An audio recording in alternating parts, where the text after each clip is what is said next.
Just weeks after we were warned to brace for even higher power prices, one of our big four gentailers has announced record half-year profits.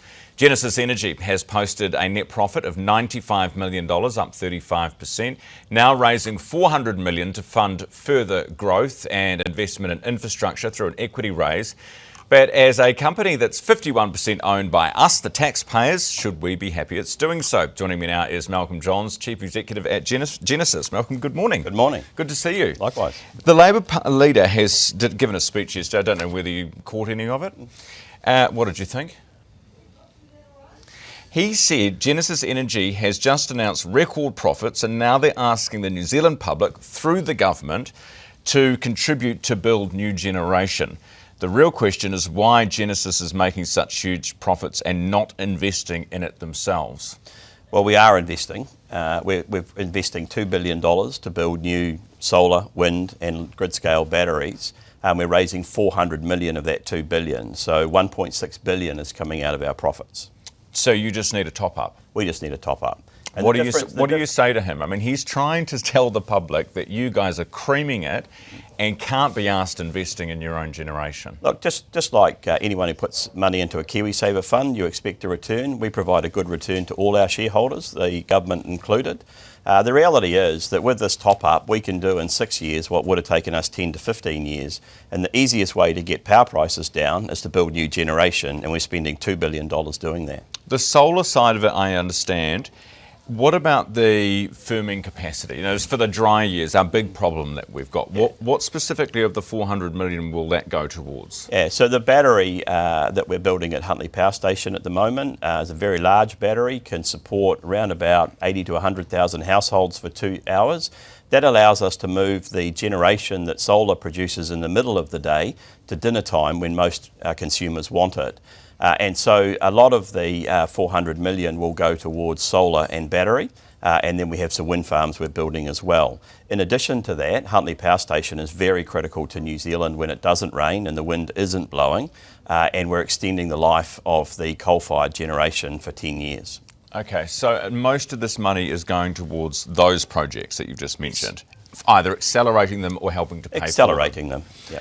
Okay, and the battery is an interesting one because you're saying we can use the sun when it's not actually, the sun isn't shining, if we have a battery to do it. That's right. You produce the electrons at lunchtime, but New Zealanders want them at breakfast and dinner time, so we park them in the battery for a few hours and bring them out at dinner time. How much does the battery cost? It's $135 million for the first stage and about $100 million for the second stage. Why so expensive? It's a very big battery, Ryan.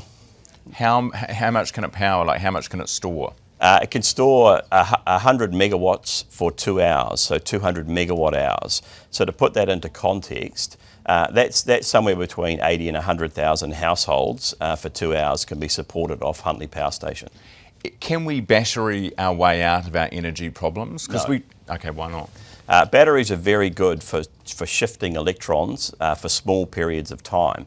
And that's great when you've got rain and when the wind is blowing. You can use solar more effectively, and that means you're not using your water during the middle of the day to generate hydroelectricity, so that improves the amount of electricity you can put into the system at dinner time. But if it hasn't rained or it's not blowing, batteries aren't that good because you need the base electricity to be able to use them effectively. Why are you making record profits? Because it rained a lot last year. The year before it didn't rain a lot and we didn't make as much money. That's the reality of living in a weather-driven electricity system. There will be some years when things are very good and some years when things are not so good. We smooth that out for our customers so they don't have volatile power bills. Do you find it frustrating when politicians get involved and accuse you of, being too rich? So my job is to run the company as effectively as we can and provide a return for our shareholders. The government is one of our shareholders and we intend to provide a return for them just like everybody else. Do you think it's appropriate that they continue to have a 51%, or are you agnostic to that? That's a matter for the people of New Zealand and the Parliament. Who our shareholders are is incredibly important on a day-to-day basis.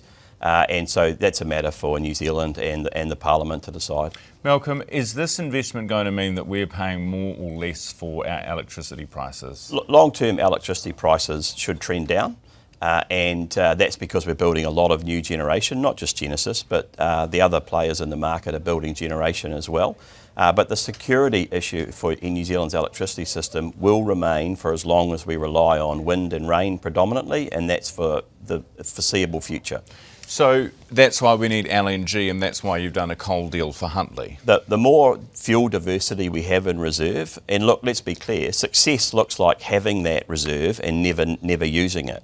Disaster looks like not having it and needing it because the lights go Totally. out. And so, no complaints from me, but have we not solved this issue yet? Because when the coal deal was done, I was told basically, don't worry, this is going to sort us out. If we're up shit creek, this will help, this will sort it out. Now we need the LNG as well. So do we finally have enough options, enough levers to pull? We're getting very close to having enough options, but we have to remember that the coal generation in New Zealand will disappear by the mid-2030s. The assets are just too old. We can't extend them beyond 2035 generally. And so gas turbines will last much longer into the future. And so the more fuel security you have for the gas turbines, the longer we can secure dry years for. Right, so we will basically we will be doing gas longer than we're doing coal. That's correct. Interesting. Malcolm, appreciate your time this morning. Thanks for being with me.